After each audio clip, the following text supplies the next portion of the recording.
Good morning, everyone, and welcome to Reboot Your Business Through Your Business Development Plan from Griffith College in association with Chambers Ireland. We're delighted to welcome you back to today's session 4. Thank you very much for joining us this morning. Welcome to all the businesses who've joined us this morning, including those as part of Chambers Ireland. We're delighted to be providing this series from Griffith College, Dublin, Cork and Limerick in association with Chambers Ireland. On the website, you might have noticed that we are posting resources for you throughout the series. We have a number of different slide presentations available from the speakers that have spoken so far, and we also have information about the panelists and speakers and also the videos from the sessions. So they usually take about 24 hours to go up on the website, and you will have them in due course. As always, the videos are available on YouTube live, and we welcome everyone who's joining us on YouTube this morning, as well as those coming through the webinar invite. Please do download the workbook that you can use in your own time to develop your business plan, your business development plan. I'd like to hand over now to my colleague Geraldine McGinn, who will bring you through today's session, and enjoy. Please feel free to contribute your questions through the Q&A button at the bottom of your screen. Thank you, Michael, and good morning, everyone, and welcome to today's webinar. Today, we're going to explore the resources that you might need for your development plan. So this session will give you some information about where to get additional resources to assist you. For example, your local chambers offices or enterprise offices or leader or other resources that you have locally there in your community. I'm absolutely delighted to welcome Pádraig Horkin of Horkin's Garden Centres to the session. Some of you may be familiar with Pádraig from his slots on Midwest Radio, Ireland AM and on the Pat Kenny Show. Pádraig is a qualified horticulturalist from the National Botanical Gardens, and he manages 4 garden centres in Mayo, Galway, Sligo and Dublin. So a real success story in the garden industry. After huge business growth and expansion, Pádraig will be able to share some ideas of how he and the company went about sourcing resources to assist with their growth plans. There is some information on the website available for you there about the history and growth and development of Horkins. So it's going back to the late 1800s. So it's really interesting and it's nice to look at it. He will also give us an insight into what they did when they realised as a garden centre that we were going into a lockdown, as this is the busiest time for the gardening year. I'd also like to welcome Helen Murphy to this session. Helen is a programme director with Griffith College, Cork. She manages programmes in the college and has experience in strategic planning and developing award-winning communication campaigns. She has extensive industry experience and she's also a mentor with Enterprise Ireland. So I'm really looking forward to today's webinar and I hope you will find it useful to your business. And I welcome your questions that we can use during the Q&A session. So over to you, Helen and Pádraig. Thank you, Geraldine, for the introduction. So today we're now going to consider what's important right now. Back in early March, Mark Ryan of WHO said of the pandemic that the single most important factor in fighting the coronavirus is speed. And today, Pádraig and I are going to talk to you about acting right now to make priorities for your business. Yesterday in session 3, Dan, Mark and their guest speakers, Helen and the representative from the examiner, showed how to bring innovation within the COVID-19 business environment. Also, how consumer trends are predicted to develop. Of course, it makes sense as more and more of us are cooking, walking now beyond 2K, and may do amending just like our grandparents used to do, and even beginning to enjoy hobbies like art, such as with the hugely successful online classes such as Leica Will Sliney. However, gardening and growing single-handedly has led the way, with nearly everyone developing their own green space during this time. Therefore, there's no one better for us to hear than someone who has to respond to the current situation during what should be the peak season for the industry, when it has grown his business through good and bad economic times. Thank you for joining us, Pádraig. So Pádraig, going back to the start, where I mentioned Mark Ryan of the WHO, can you tell us, how did you first act when you had the sense that the first business lockdown was coming, given you were heading into your busy season for Horkins Garden Centres? Well, I suppose we were fortunate, Helen, in that garden centres were one of the last businesses to actually be closed by the government. So we had, I suppose, 2 weeks of preparation, before it was full lockdown. But naturally enough, like any business, we were coming into our busy season. We were looking forward to the busy season. The weather was picking up, and here we were facing lockdown. And for the first 2 weeks before we actually closed the garden centres, we were doing the normal social distancing. We were managing the queues. We had to deal with staff that were very worried about coming into work, but also customers coming to the garden centres. And I suppose garden centres throughout the country are fortunate in that they tend to be big spaces. So it's easier for us to social distance.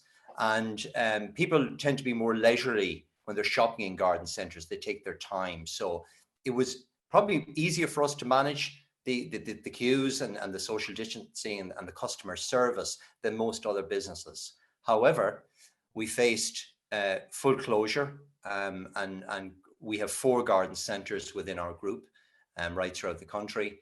And panic stations, I suppose, kicked in to a certain degree in that we had the stores heavily stocked, heavily staffed, and we're facing closure. So the first thing we did was actually bring the senior team together. So I run the business with my brother John and Thomas, but also we have a number of non-family members that work with us within the company. And we started a morning meeting, COVID crisis meeting, every morning at 8:30. And we bring the team together from HR, from operations, from finance, our CEO, and myself meet formally each morning for an hour. And we discuss the ever-changing COVID situation and our reaction to that. And we were fortunate that a couple of years ago, probably 10 years ago now, we had an online presence, horkins.ie. And typically garden centre websites are not shopped that heavily because the customer tends to be older, so non-digital. And also people like to touch and feel the product. So we were only dealing with maybe 100 orders per week in a traditional sense. This year, that jumped from 100 to 3,000 a week. So overnight, it escalated. And overnight, we had to respond to that demand and embrace it. And thankfully, we were able to do that. So we turned a drastic situation into actually a very positive situation. And now we have a customer base right over the country, all 32 counties, both north and south. And we've actually been sending parcels to the UK. So it has actually been a success story, really, for Horkins, albeit that our 4 centres still remain closed until the 18th of May. Our online business has never been better. That's great news to hear. So what worked in particular for you when you were getting ready for the lockdown? So the online piece worked particularly well, but given there was a huge demand, what piece did you have to ramp up in particular there? Well, we were fortunate. We centred our online logistics to our largest store in Castlebar. So it's a very big facility. The fact it was closed, we were able to remove and create the physical space that we needed to manage the orders. And we refined our process, our online process, in terms of being very clear what people were able to buy. So we found in the early days, customers wanted to buy seeds and bulbs because the grow your own part of the business, the weather was good and people wanted to get out into the garden and grow some vegetables. But that had very low revenue. And it took up a huge amount of staff time for a relatively small amount of revenue. So the great thing with the web, as you know, you can switch it off and you can switch it on. And we found being agile and being able to switch off parts of the business that just consumed our time. And we were able to refocus customers over to higher ticket items and more bundle offers. So, for example, we moved the focus away from seeds and bulbs and small purchases over to lawn care, because everybody has a lawn. The weather was fantastic. Everybody has moss this year and weeds and so on. And so we switched our customers over to a range of categories that gave us a higher return, were more easier from a logistic point to ship around the country. and were also high demand. So that was the first challenge, I suppose, being agile and focusing the customer to the categories that we wanted. The second key area then was the physical logistics. So we had to retrain our staff in terms of being able to select products for the customer, packaging, and working through DPD couriers to ship the product then right around the country. And we also had to set up a communication hub within the store to deal with customers ringing the store for looking for orders, but also inquiring about their deliveries. Because DPD, we normally can guarantee overnight shipment, but because the volumes that they were dealing with, and because they were mandated by the government to deal with PPE equipment first and foremost, then we had difficulty there in getting the items to the customer in the time frame that we were normally used to. So we had to extend our delivery periods and upscale our whole customer service side of the business. So it was nice problems to have. You can imagine the phone calls every morning. I mean, these were the problems we were dealing with: getting enough boxes, getting enough tape, getting enough stock. Have we enough staff? Should we extend the hours that we're picking and packing? Do we need a night crew?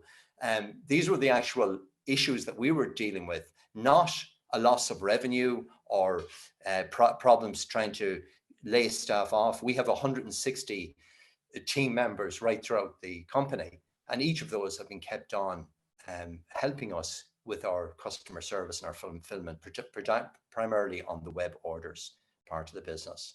So nice problems to be dealing with. Yeah. But definitely a scaling up for the business. And it also, they talk about creating a habit. It takes 21 days or whatever it is. Our customers now are used to shopping online with us. And we're hoping as we come out of COVID that this will be a stronger part of our business because of the database that we've been able to create from the online business, but also that our customers will become used to the habit of buying plants and garden produce and it coming through DPD couriers to their doors. So it's interesting times ahead. Indeed. And when we look at all the market trends going forward, certainly we see from a Mintel point of view and the learnings from China that people that didn't engage on online shopping, particularly the older generation, are engaging more and more. Can you tell from the particular online profile that you have any age groups or not when you look from your purchasing? Well, typically garden centres, we deal with an older population. So, when you think of the typical garden centre person, they tend to be homeowners because they've got a garden. They tend to be early nesters, so their children have gone to college, and so they're in their 50s, 60s, 70s, 80s plus. And up to COVID, they really didn't have a digital demand because garden centres were pretty common. They were an enjoyable place to come to, and people prefer to pick their plants. But that has changed completely, and we're seeing that exact age group of 60, 70, 80-year-olds, because we're speaking to them on the phones. They're the people now that are digitally aware. They're the people that are making the purchases, or they're getting family or friends to do it for them. And certainly we have retained that cohort, that core customer base with that clear demographic, and that older person has moved digitally online. And it's just interesting the calls you get for people that ringing up to help, getting us to help them to actually process their order. And so definitely the older generation have become digitally aware over the last couple of weeks and purchasing online. But also we're seeing, like baking, you can't get flour anywhere. That's what they tell me. But like people getting into baking, a younger audience have gone into gardening simply because they're cocooning at home. So again, we're seeing younger people in their 30s, 35, again, homeowners, but that younger demographic, and they're now looking to, and that they're growing their own, they're looking to sow some seeds and plant some bulbs and really get into gardening for a first time. So for us, it's actually created a whole new customer base of newbies that have tried a little bit of gardening and have loved what they've done, and they've come back for a repeat purchase. So we're seeing that trend as well. So a lot of new gardeners, and certainly the older generation becoming more digitally aware because they have to. Yeah. Because they have to. Yeah, excellent, thank you. Given that there's been a huge demand for the products you have within the garden centre, how are you managing product supply and the logistics of getting to customers? And I suppose my final question then is all about customer satisfaction at the end. Okay, so in terms of stock has been only an issue with the seeds and bulbs, and we've managed that by switching them on and switching them off. So as we would see a decline maybe in sales for a particular day, we would switch the bulbs and the seeds on to bring up those orders again. But that has been probably the biggest area, trying to get supply of seeds, bulbs, seed potatoes, because so many people wanted to grow their own. And that's really been the category where, a bit like the baking, the flour, where every garden centre has been busy. And it's not just here in Ireland, it's right across Europe. Any of the digital seed websites, you've got a waiting list to get in to the site in the first instance. So stock has been an issue there. But apart from that, really, it hasn't been an issue because suppliers are allowed to deliver. So for our lawn care, for example, we manufacture our own lawn care product, and our suppliers have had plenty of that, so that hasn't been an issue. Plants, again, the Irish nurseries, they're actually under a lot of stress at the moment because they've got to produce fresh, perishable produce that if it's not sold in the next couple of weeks is going in the bin. So from a plant perspective, no issue whatsoever. So most of our suppliers are based here in Ireland. So it hasn't been a problem, to be honest, stock, apart from one or two small exceptions. It's not an issue. In terms of customer service and customer satisfaction, I mean, because you're dealing with a third party like DPD, and it's not just DPD, it's Fastways and Post, they're all inundated with orders. Their customers have the same experience as we have. Huge lift in sales, and yet then having to deal with with government deliveries as well and prioritizing those. So we've taken control of our own customer service by putting in that communication hub. So customers can, if you go onto our website, we use a piece of software called Pubble. So it's a simple chat, it's like a chat room where customers can send us a question about their order or any question whatsoever on a product or whatever, and we have a team that manage that, and I would have oversight of that, so I would check Pubble myself. It's a great way of getting a temperature check in terms of customer satisfaction, both positive and negative. And if I need to jump on and direct it in a particular way, I will do that, but our team manage that really well. We also have a phone service, so people can phone in to the stores, and again, that's managed through a team. And we also have direct email, both for our web orders and directly to the stores as well. So, as much as possible, you'll see from our Trustpilot, it's roughly about 4.7, just under the 5. So we're quite happy that it's there with all the issues and the orders going through. And DPD will often, if you buy 2 items from Horkins and they're over a certain weight, you might receive part of your delivery today, and you might receive part of it in 2 days' time, and customers expect it all to be delivered to the one time. So it's those sort of small issues that we have to be reassuring the customer the product's on its way and so on, and just keeping on top of customer service. And again, through that daily meeting, we're measuring the number of phone calls coming in, we're analysing the type of queries and the issues that might be coming in, and feeding that back to the teams continually.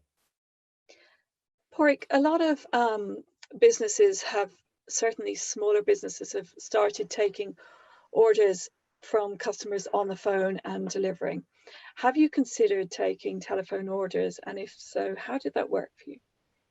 We did. We as I said, the web order fulfillment is done from our largest store in Castlebar, and we have 3 other garden centres. So and our commitment to our team was we're going to keep you fully employed. So they helped with the fulfillment of stock when necessary and moving it to our largest store. But also for the last 3 weeks, we have opened a phone and collect service for our customers. And so again, we're promoting that. on the various media, and customers are ringing in. So we contacted all our customers via text and email to say that we're offering the service, and so that's running for 3 weeks. The issue with it is it takes a lot of time. It's labor heavy. There's only so many phone calls you can take, and they're not all orders. People are ringing for all sorts of reasons. Some people are just ringing for a chat or some gardening advice or whatever. So you're trying to sift through all of that and get to the people that actually need an order. And so it certainly won't be something we'll be continuing as we go out of COVID. We're doing it at the moment to protect our customer service as much as possible, and also to keep the staff busy and keep some revenue coming in through the stores. But when you weigh it up against the digital presence and the digital orders, there's no comparison. So it's quite difficult, and it is, as I say, labor heavy, and really return on investment, it would be quite low. So it's there at the moment. We'll keep it going. It's really there as a customer service, and it helps, and it keeps the staff, they're chatting to the customers, it keeps them busy, it keeps them engaged, and but it's not something I'll be carrying through for the future. It's a great insight. I know certainly for smaller stores, there's a number of platforms that have come online. Last week, Bezu has launched for independent fashion retail, and there's Neighbour Food, which is for independent food producers, and there's a number of independent platforms which would give not businesses like yourselves, but other small businesses that are looking for a platform on which to trade. So yeah, interesting. Yeah. So your next big challenge going forward, I suppose, is opening on May 18th. So what are your preparations like for that? Well, we've had a couple of kind of stop-go scenarios. We were preparing to open for the 5th of May, and that was our kind of our goal date. We expected that the government would allow garden centres to reopen, because when you think about it, if customers can get the produce, then they can stay at home and cocoon and have something to do at home. So it makes logical sense that garden centres should be open at the moment. So we had prepared for opening last Tuesday, all the preparations in, the hand sanitization, retraining the staff again, just going through all the various health and safety protocols. How would our tills work? And so we were ramping up for the 5th of May, and that's on hold now at the moment. We had actually restocked all our stores as well, some of the product being perishable, so we have to manage that now for the next 2 weeks. But it's great to have the firm date of the 18th of May. And really our preparations are all around the areas I've spoken about already. Just, again, revisiting the rotas, revisiting the training, really putting health and safety as the number one priority, and queue management, making sure all products are scanning. So all those preparations that we've kind of had a couple of goes at them for the last couple of weeks, because we did expect to open a lot sooner than normal. And we are hoping that the web will still stay strong during that period, that people will continue to get into the habit of purchasing. And the web has been great because we obviously have that database now to work with, and be able to remarket to those people over the next couple of weeks and months, and give them an alternative way to shop. The other area, Helen, that we took advantage of, and I do a little bit of work in the media, and yes, my media sources were telling me, so the people at News Talk and RTE and Virgin were saying that they're seeing a huge increase in the number of people consuming media. So people are at home and they're listening to the radio, but revenue has plummeted for most of them. So there was great value to be got in advertising. And so we have just come out of a period of heavy advertising on News Talk. We did 4 weeks there, 4 weeks with RT Radio 1. And we've just signed with Sky to do 40 days of advertising with them. So 30 ads a day for 40 days. We filmed a particular product that will actually suit people cocooning at home. It's a raised bed called the Veggie Pod. It's a grow bed. And we think that's going to be hugely successful. So we've actually spent money on areas that we would normally traditionally have avoided, have given us great value, and again, pushing people directly to the websites in particular. So that has worked really well. So that will help us now as we reopen. The Sky in particular will run through that 18th of May period. It'll run up to early June or mid-June. And it will be promoting the fact that we are open, but also that you can shop online as well. Yeah, great synergies for you. Porrick, can we look at your business diversification in the pure sense? So moving particularly, I suppose, away from the whole COVID business environment. And can you tell us why you diversified your business from pure garden centre into the pet industry?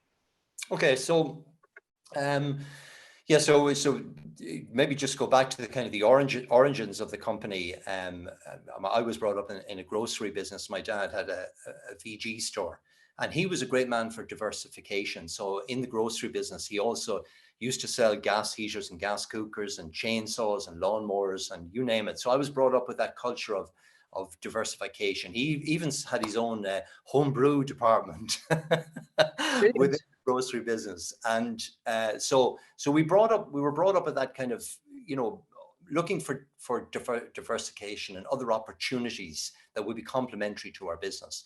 So when we got into the garden centre business, particularly trending in the UK was that combination of garden centres, cafes and pet stores. And it was really about creating an environment where people would, the dwell time, where you create this sense of a wider dwell time within the garden centre. So if people are coming for plants, you make it a family day by having the pet store and the birds and the fish and all of that, and the cafe as well. So we looked at adding a pet department. We actually went to Northern Ireland and looked at a garden centre there at the time. Now, we're going back 20 years ago, maybe 25 years ago. And we set up Pet World as a department within our small garden centre in Spencer Street. And we found within a couple of weeks, it just took off. And people were actually coming to the garden centre for the pet department, as well as coming for the plants. And so what you find in the pet industry is that you've got very, very steady trade 52 weeks of the year, because the main ingredient is dog food. Dog is the biggest category, and dog food being the biggest category. So people come back every 2 or 3 weeks for their dog food. So you've got this nice steady revenue right throughout the year. In the garden centre industry, we go from peaks to troughs. So extremely quiet in January and February, and then extremely busy March, April, May and June. A dip then June and July, and builds for Christmas again. So you've got this seesaw effect within the garden centre, and weather can be a huge factor within that. I mean, weather can have a 50% plus or minus on your revenue. So even in May, if the weather is wet, you can be down 50% turnover. So you have this seasonality within the garden centre, and we found that the pet shops started to even out the revenue and started to bring a steady customer flow into the small garden centre we had at the time. So as we expanded the garden centre, we expanded to Sligo, and we added a pet department there. And then we decided, well, Pet World can stand on its own 2 feet as a retail store. So we opened our first Pet World pet shop, an 8,000 square foot store in Terryland in Galway, 16 years ago. And took a big risk on it. The rent was very high, and something we weren't used to, paying high rents. But we took a punt on it, and it proved to be very successful. And Pet World, the brand Pet World, is owned by the Horkin family. But if you were to see it, it looks, customers often say to us, it's like an English brand. It stands as its own identity, and is not linked directly with Horkins. So customers that shop at Pet World often don't know there's a link with the Horkin family. So we expanded then the Pet World stores to, we have now 8 stores under the Pet World brand, and we still have the department in our Turlock Centre, the Pet World. We have a 3,000 square foot pet department, and we have a smaller one in our Sligo Garden Centre. And then we decided to go a step further and develop another brand called Pet Food Depot, which is, we'd like to think it's big brands at small prices. That's its tagline. So again, it's like the Lidl of the pet industry, and we have 2 stores under the Pet Food Depot in Dublin, in Tala and in Blanchardstown, and they've become very successful as well. So within the Hawkins group, you've got the Garden Centre, which is Hawkins Garden Centres. You've got Pet World, and you've got Pet Food Depot. The Pet World brand is probably more aligned to the Hawkins brand in terms of high customer service, very, very knowledgeable staff, good customer experience within the store, you know, well laid out and so on. Whereas Pet Food Depot is more, it's more a warehouse type model. So it's a secondary location, smaller staff numbers, smaller product range, no real customer dwell time. So you come in, you get your product, and out you go. And that's, it's just interesting to be able to compare the three models. So can you tell us, when you were looking at your diversification, did you do any customer analysis, or did you just, when you developed it, you looked at how successful your pet pieces was in your garden centres, and then you developed it little by little, or just absolutely just decided to go for it at the time? Well, I suppose we took, and one of the things that we would do on a regular basis is look at the trends within the industry. And so particularly the UK, under the garden 20 years ago, the UK were 20 years ahead of us in terms of the garden centre model. So they had developed really the modern garden centre that had a pet department, that had furniture departments, barbecue departments, fishing departments, and restaurants. And they were very successful in the UK. And John and I and Tomas would have went particularly to the UK and to Europe, looking at garden centre models around Europe, and seeing what were the successful ones, what combination of diversification worked, and brought those ideas back and tried them out. But we found with the pets, it was an instant success, because you know, when you think about the customer that's into gardening, if you have a home, you know, 50% of people have got a pet. Yeah. And the pet industry has changed. I mean, when we got into it, the pet, the dog was seen, it was outside, and it was a guard dog. It had a purpose for shooting sheep, or it had some purpose. Today, the dog is part of the family. They call it the humanization of pets. And so we're seeing a huge trend where the dog, people are choosing to have pets instead of children. So, and we're seeing, you know, people that the pet is, they're spending as much or more on their pet as a family member. So if you think of where the growth is at the moment, it's in grooming, it's in doggy daycare, it's in dog walkers, dog trainers. The type of food that people now are feeding their dog is completely different than it was 20 years ago. So there's a huge trend. And through COVID, there's been a 400% increase through the Dog Trust in terms of adoptions. So they've seen a 400% increase. So people are actually getting into their pets now because they're at home. They've got time in their hands. They want somebody to go for a walk with. And so dog ownership in particular has gone up hugely over the last 3 to 4 weeks. And we're seeing that within our stores as well. So to answer your question, it was actually success from the day we started. I mean, we started, when I say pet department, we started with 2 meters of pet by, you know, 3 meters high. That was it. It was just a couple of shelves of product, but it started to just take off, and bit by bit. And within a short number of years, particularly with the Terryland store in Galway, that was an instant success. And really, we have carried that model through all our Pet World stores now. Super.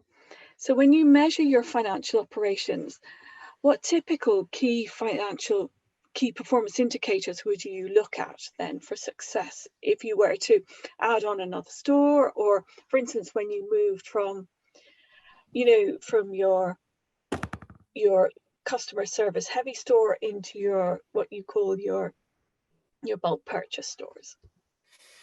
Okay, so in making a decision, so first of all, we understand our customer profile, and we would have spent quite a bit of time of understanding. I mean, we actually, for a garden centre customer, I mentioned the type of demographic, but we've actually profiled the person. We've given her a name. Her name is Mary Doherty. She's a fictitious person, but we have described her in very, very detail, because our staff need to understand our core, what we call our core customer. So Mary Doherty is 55.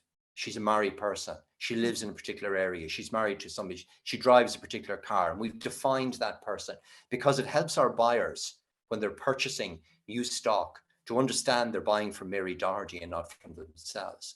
And the same applies with Pet Food Depot and Pet World. We have defined the customer, who they are, what they look like, what's their name. So with Pet Food Depot, it's actually more a male customer. It's a younger customer, and they tend to have multi-pets. And so value is important to them, price is important to them. Whereas our Pet World customer is a female customer. It's a family member. So it's a completely different customer, and our stores and our offer are targeted directly to that customer profile. So it's very important to understand who your bullseye customer, and you can't be everything to everybody. So by definition, there are customers that we are not interested in. We are not interested in the teenage customer within our businesses, because they are not our customer. So it's been very clear, very important to be clear who your customer is and profile them and try to describe them. And you're looking at your bullseye customer. So out of 100 customers, who's your core? Who's your core, and to be able to cater for them. So in terms of then looking at the geographical areas for Pet Food Depot, for example, we're looking for young males that are pet owners. So we need a high density. So Dublin will suit, and Cork would suit, and large populations in specific areas. So Tala and Blanchardstown actually suit the Pet Food Depot customer. So we would be very clear about when looking at specific locations in terms of the demographics we're looking for. We understand the number of customers we need to make it. So within a radius, we can tell you how many households are there and what percentage of those are going to have a pet within them. And so we would geo-target. And then we measure the normal KPIs that every business does: the sales, labor, gross profit, average sale, and so on. But one of the key indicators we've started, and here's a book that I would highly recommend. It's called Scaling Up. People can see it there. Yep. You can see how tattered and battered it is, because this book is the Bible within Hawkins. And it talks about kind of 4 key elements. It talks about, you see the 4 categories there of people, strategy, execution, and cash. And I would highly recommend this particular book. But in it, it talks about LER, which is labor efficiency ratio. So for every pound you're spending on labor, what return are you getting within your industry, within your business? And that has forced us to, because we have the 3 businesses, we're able to compare our LER, our return on labor efficiency. So what it's actually forced us to do is find the things that our staff are doing that are inefficient, that are time wasting, that are just holding the staff away from customers and tying them up in task. And we put a process together for reducing the task within the business and allowing our teams to be more customer focused. So that has driven our LER, and it's something that we would measure on a regular basis. We also measure things like capture rate. So within Hawkins, we have a target to capture our customers' details by 70% of customers. So for every 100 customers, we want 70% of those, or 70 people, to be on our database. I want to know who you are, where you live, and our system then can track what you buy. And so it tells me so much about you. So our stores are mandated to have 70% of our customer base contactable. So we put a process in. So we have outside the kind of traditional sales and labor and so on, gross profit, we have other specific KPIs that we measure with our teams on a daily, weekly basis. Pádraig, sorry to interrupt you there. Just a question. A number of questions have come in, but just in relation to the book that you're after mentioning, who is the author of the book? So it's Verne, V-E-R-N-E, Harnish, H-A-R-N-I-S-H. Thank you very much. Scaling up a very interesting business, a Galway business called the City Bin Company, which is it's owned by Mr. Brown, I can't think of his first name, but City Bin Company. If people wanted a really interesting business, and we went to see the actual business and meet the owner, and he's mentioned in the book, and there's a lot of things that they are doing. They're a bin company. They're collecting our garbage, but they're just a phenomenal business, and we've learned so much from them. But they're actually mentioned in the book in Scaling Up. Thanks, Park. That is a Bible that we use to improve our business. Great, great. There's another few questions, so if you don't mind, I'm just going to ask them because you're moving from topics. So just going back to the original topics that you started with. When you started with your digital, when the digital thing was happening, the digital marketing was happening, did you do it all in-house or did you outsource it? And did you get any financial support for that business? And that's come in from Mary Brown, and she's down in Fermoy. Hi, Mary. No, we didn't get any financial support, Ger. We funded it all ourselves, and when we started the online, we found that the pets was certainly more successful because we were again dealing with a younger audience and a more repeat purchase. So it was a slow build, to be honest, with the online business. I mean, COVID has probably opened our eyes to the potential that's the true potential that's there from the web, and it has got us to refocus on spending more time and resources on improving that service now and really bringing it forward. It was probably the most neglected part of our business on the garden centre side was the website, and must needs, and it is just showing us the benefit of actually spending time and effort and doing it properly, I suppose. Brilliant, brilliant. And there's another question here just on what you've been speaking about. So I'm just asking them as they're coming in. And this is from Tony Lamb, and Tony is down in Carlow. During your growth phases, when your diversification, were you able to access any supports from any government agencies, or was it all reinvestment from yourselves? It was pretty much reinvestment from ourselves. We did look down the IDA route because we're looking to export, considering that at one stage. But to be honest, we found the amount of paperwork and effort and energy needed to chase any grants or supports counterproductive. Okay. So our development and our expansion has been self-funded, to be quite honest. One of the things that we did do during everyone is talking about the recession that's coming, but we actually expanded our business during the recession. So 08, 09 was the period that we accelerated our expansion within the company because rents were cheap. There was lots of good properties out there.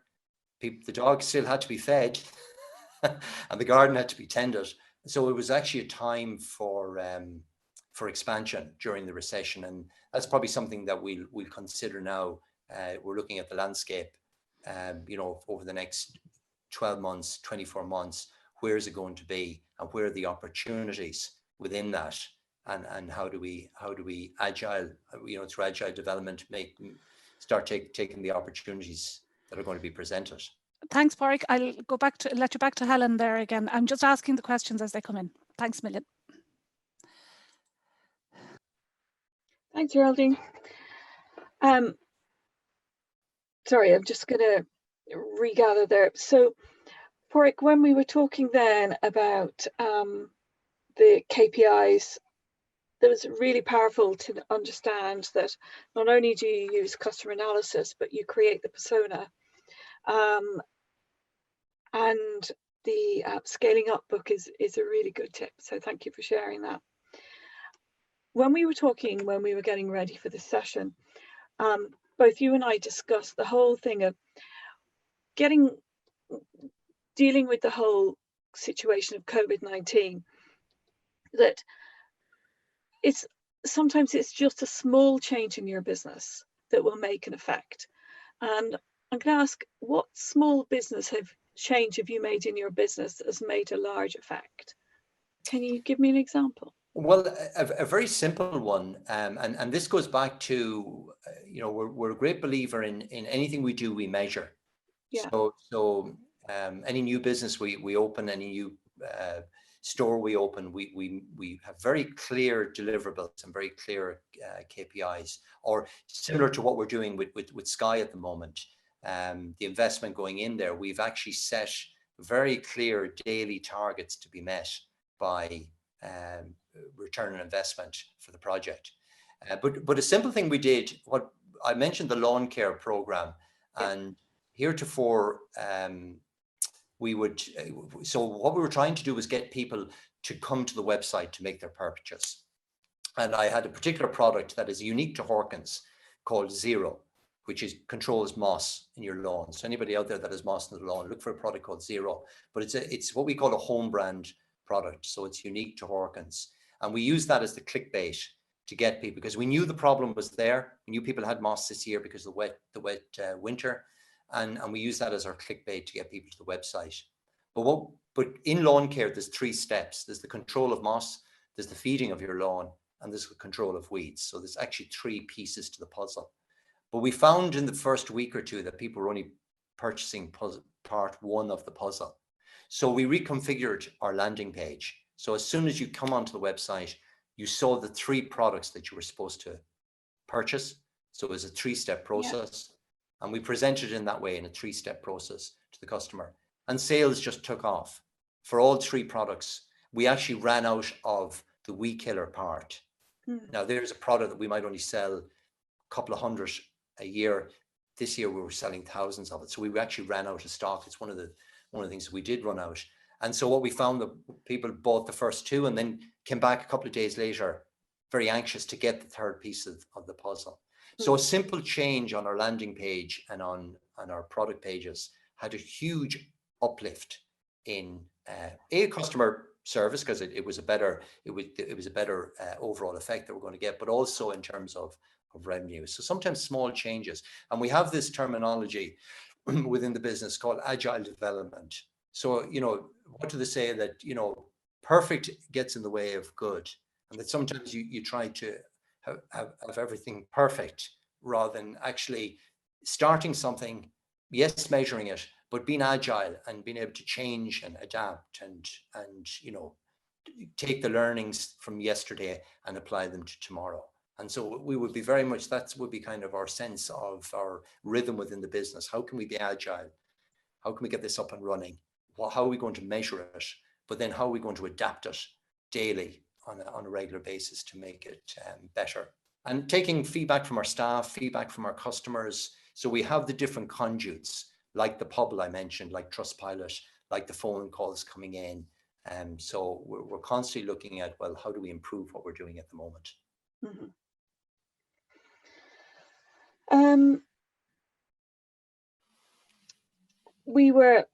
We've touched upon when you first brought Hawkins online, and I suppose I'm just interested on how long did the process take you? You said that you brought Hawkins online some time ago. How long did it take from deciding to go online and being online? That probably took maybe 6 months in total. It was a relatively short period from kind of the first inception of the idea to go online. Again, we would have looked at other garden centers or similar type businesses that were online and what were they doing, and we ponied up with Magico in Ennis as the platform that we used. Now, what we found initially was, and it was something we really didn't understand, was the amount of work it takes in putting the content and the product images and all of a process that we thought would be relatively straightforward. We were used to taking a product out of a box and putting it on the shelf. Yeah. Whereas now we had to look at imagery and content and video creation and all that goes with it. So it was a huge learning curve for us over that 6-month period, and it has continued to be a huge learning curve for us. So 6 months initially to get up and running, but it has been we have the online presence for many years now, and again we're just continually trying to improve it, and bring it forward. And I suppose COVID has really accelerated that, because we've had the time and the focus to really put a focus on it.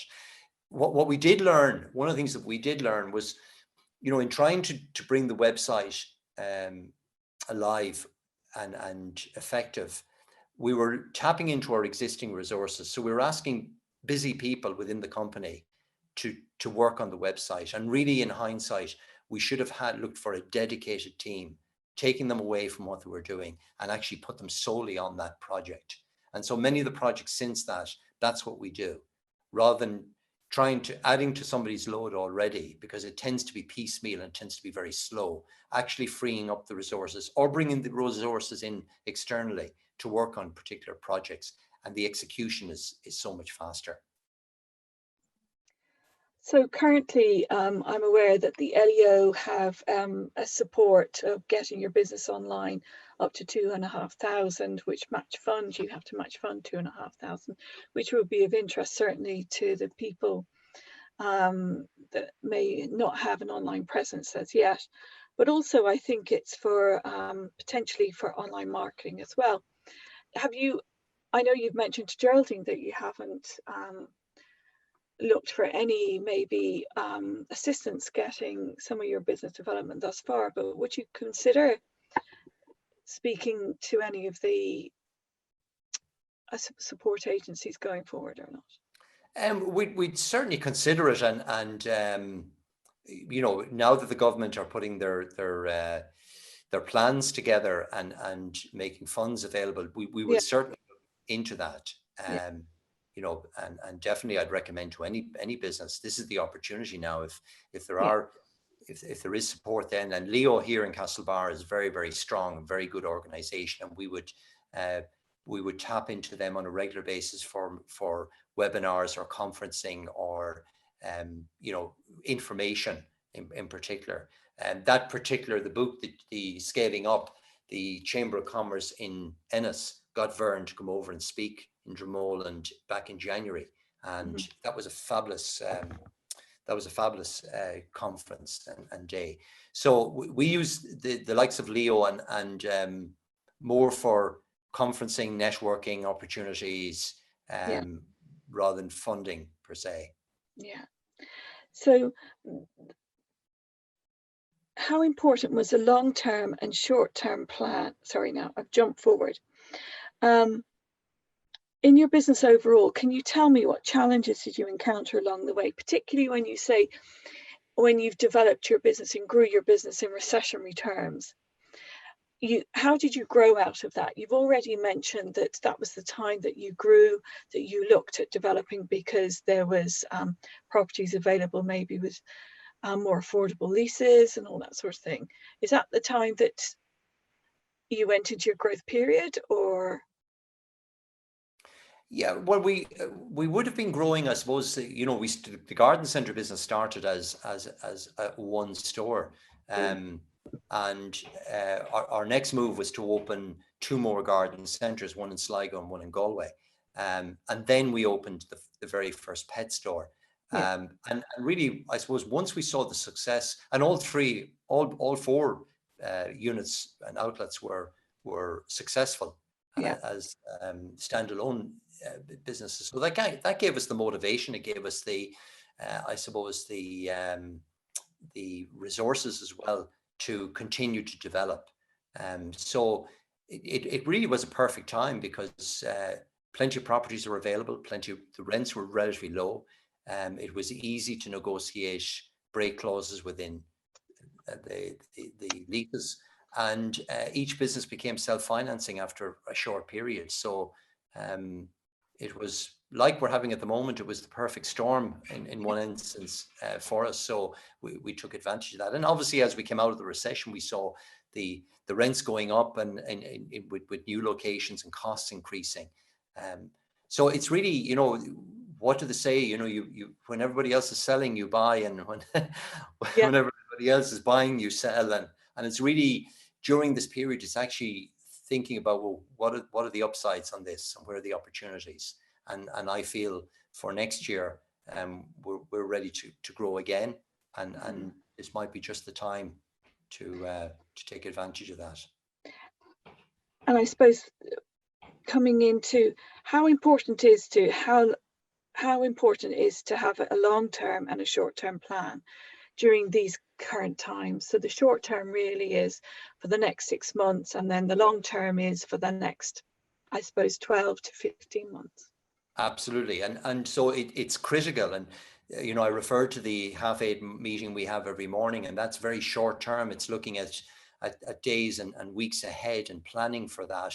And under those key areas of finance, HR, stock, operations. So very much with that eye on tomorrow, the next day, and the day after, and the weeks to come.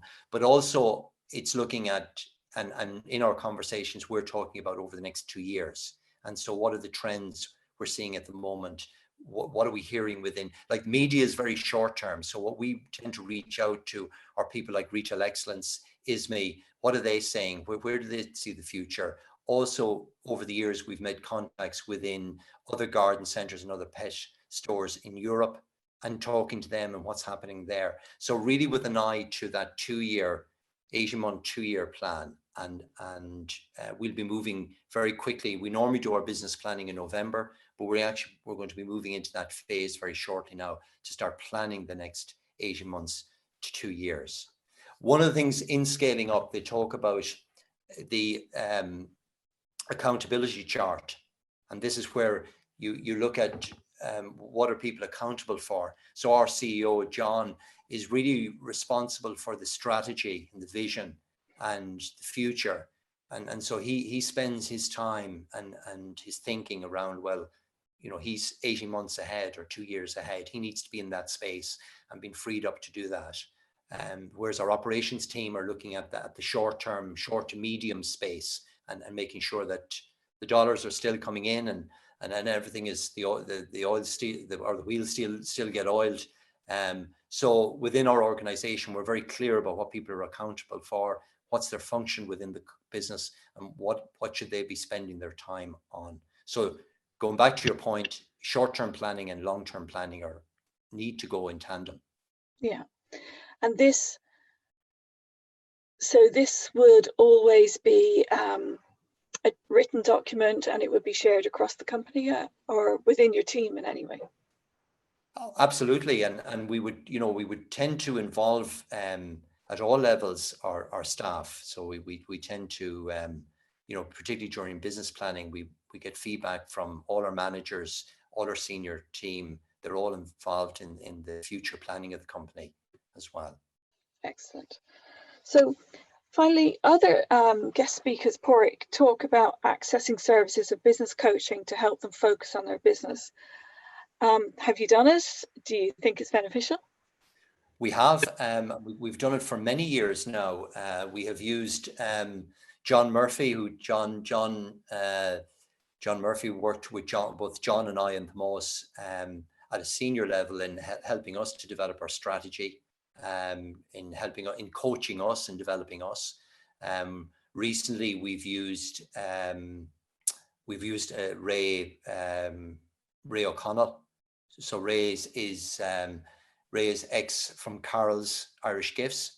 Yes. So Ray retired last year or the year before, and Ray has worked with us for probably 2 or 3 years. And again, more as a mentor, meeting formally once a month, and kind of looking at our business plans, looking at business performance, and looking at our key strategies. So I would advise and encourage people to get in outside mentors, outside coaches, get them involved. They come in with a new perspective, a different set of eyes. They're not there to criticize, they're there to help and support. So I would highly encourage external coaching, external mentoring, and also networking. And the garden centres have been very good through Retail Excellence. We have a very good networking situation where I can ring any garden centre in the country, talk to the owners. We often share figures, we share trends, we share suppliers, and we share a lot of information. So that networking is very, very important. Brilliant. I see a question coming in here from Geraldine there. They're actually very marketing focused, Porrick, the questions that are coming in about did you put a marketing plan in place? Did you put a social media plan in place? So there's a question here from Brendan Kearns relating to that. Are you using Google AdWords? Are you using Facebook? Do you use any of the social media? All of the above. All of the above, Ger. I learned many years ago, Jerry Daly was the, people of my vintage will remember Jerry Daly. So when I started in gardening, there was no industry in gardening. People called plants and shrubs bushes. And Jerry Daly came on the scene back in the 80s, and suddenly gardening took off. And so I learned at a very early stage the power of the media. And Jerry Daly had his gardening program on RTE, Radio 1 and TV and radio. So I understood the importance of connecting, because anything that Jerry Daly said or mentioned, people came into the garden centre looking for it. And so that's why I got involved in local radio, national TV. And now we have a marketing department that look after all our marketing. So people a lot younger than me that understand Instagram, Facebook, all of the social media platforms, Google AdWords we use, and we have a specific budget. So for example, the product that we're doing on Sky for the next 40 days is will be heavily supported on Facebook, Instagram, and all the other social platforms as well as Google AdWords. So we look at marketing, we call it 360 marketing. So how do we actually get the message out to our customers via text and email, through social media, through our website, and then through the normal platforms like Sky or RTE or whatever. Like Sky, like Sky. It sounds. Like it's just tripping off your tongue there. It's great. It is now, Ger. It is now. Pádraig, I remember actually one time you were talking about the dandelion in the garden and explaining the benefit of the dandelion. You know, that it was a flower growing where you didn't want it to grow. You know, so you know, there's good spin on what you're saying when you were. And now the bees are dying for the dandelions. You know, so it's just. Oh, absolutely. Yeah, you know, what is a weed at the end of the day? A weed is a plant in the wrong place. Or as my son, when he was 4, used to say, "Dad, a weed is a bad flower." Thought he put it very well. But yeah, and that's actually the trend we're seeing, that people are connecting so much more with the environment, bees and butterflies and wildlife and all of that. So, you know, going back to grow your own, that's definitely trending. Not just during COVID, has been trending for the last 2 years. Yeah. There's a few other questions in here. If you don't mind, Pádraig, I'll just ask them of you. From a small business perspective to a growth business, there's a comment in here from Edel Fitzgerald, and her query is about, you know, the small business. In your experience, what resources did you use locally when you were growing? Because not everyone is doing as well as you're doing. Thankfully, you're doing great, but not everyone is in that space. So could you think of would you be looking at the local chamber office? Would you be looking at Leo, or are there other ones in local communities that you use? Well, certainly I use the local Chamber of Commerce. The Leo, particularly here in Mayo, is very, very strong. And we from a very early stage, I mean, remember Hawkins started, you know, as a very, very small business with 10 employees and so on. So we started with having to save the pennies as well. But we did get involved in the local chamber. We got involved in Leo, but we also got involved at national level with the Garden Centre Association, and started to network with other garden centres. We went on tours together to look at trends around Europe, around the UK. We went on buying trips together. We shared figures and KPIs and learned from one another. And so we developed that relationship within our own industry as well. And, you know, so in terms of and obviously retail excellence has been excellent for us over the last, we're with retail excellence probably 10 years now. And okay. David runs a really brilliant ship there, always available at the end of the phone. And, you know, if there was one organization I would recommend, it would be retail excellence. They really do an excellent job. Their conferences are fantastic, and it's a great networking opportunity. So yeah, they're the sort of places, Ger. Great. Yeah, those questions are coming in from actually a number of people, just about the resources. So thank you for that. And sorry, Helen, off you go. Yeah, Geraldine, on the deck that will be accompanying this session, I've put a page on the presentation that will link to the resources for the Leo, for Enterprise Ireland, and also there's some social media tips from Facebook and from Google as well, just to help how That's great, because that's actually what a lot of people are asking for. And Susan Madden is there's a few people that are asking for them. Yeah. So that would be a great support. And I know there are lots of webinars taking place that can support or are trying to support. So, you know, it's to go and look for them as well, which is hard. So what we will do here in the college is we will do our best to put together other resources, and we will add them to Helen's list of resources.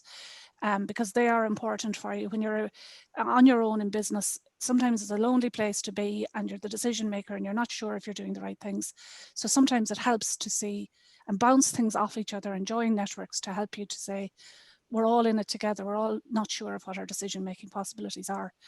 So I'm sure you'd agree with that, Pádraig. Like you know, you're not sure because you cannot be sure because nobody knows the future. Absolutely. You know, and don't be afraid to ask. And you know, so one of the exercises, for example, we're doing this week, we're contacting all our suppliers, all our key suppliers. We're asking them, what are they seeing in terms of the trends within the industry? I'm going to be reaching out to my other garden centre colleagues around the country. They're not competitors, they're colleagues, and we you know, we have an honest and a frank discussion with them, and they're happy to share their concerns and their successes and their woes with us. So, you know, don't be afraid to reach out to people and get support. Definitely. Yeah, I think sometimes it's difficult to do it when you cannot see a plan. So I suppose the purpose, and you mentioned this earlier, is write things down, think of the short term, think of the long term, but write it down, because if you write it down, it might happen, whereas in your head, it may not happen. So would that be a fair point? Absolutely, to write it down. I mean, structure sets you free is kind of a little tag that I have for myself, and having yourself structured and organized and planning it on paper. You know, that's so important. Setting goals for yourself with short, medium, and long-term goals, and you know, measuring. I mentioned that a number of times, but it will be something that we would feel we'd be quite strong on, and it does make a difference what measure gets done. And setting targets and being able to measure things on a regular basis is very important. That's brilliant. Pádraig, I'd just really like to thank you very much for joining us this morning. And Helen, it really was really insightful for us to hear how your business has developed and the resources that you've used that we'll make available to people, especially your book that you obviously really use as a guide. Scaling up. So that's really beneficial to us. So really, thank you very much. If anybody has any other questions that they'd like to ask, because we can answer them offline, but thank you very much, Pádraig and Helen, and I hope this will help you with thinking about what you're going to do for your business plan. Thanks very much. Thanks, Chair. Thanks very much. Thanks. Bye. Bye. Bye. Thanks. Thank you, everyone. Really appreciate your contributions today. Thank you to Pádraig, thank you to Helen, and thank you to Geraldine. And thanks for all your questions throughout. We really appreciate the questions and the feedback, so please keep them coming in. We're delighted to deliver this series in partnership with Chambers Ireland. Thank you to all the businesses that joined us today, including those that are part of Chambers Ireland. And we do invite you to interact with us on social media, follow the Griffith channels, and look out for the stories being shared with the hashtag Reboot2020. So from myself and all the team, thank you so much for joining us today. We look forward to welcoming you again next Tuesday, when we will be talking about how do I manage my cash flow in a crisis. This should be a very exciting session. So have a lovely weekend, and we look forward to seeing you again next Tuesday at 10:30. Thank you and stay safe.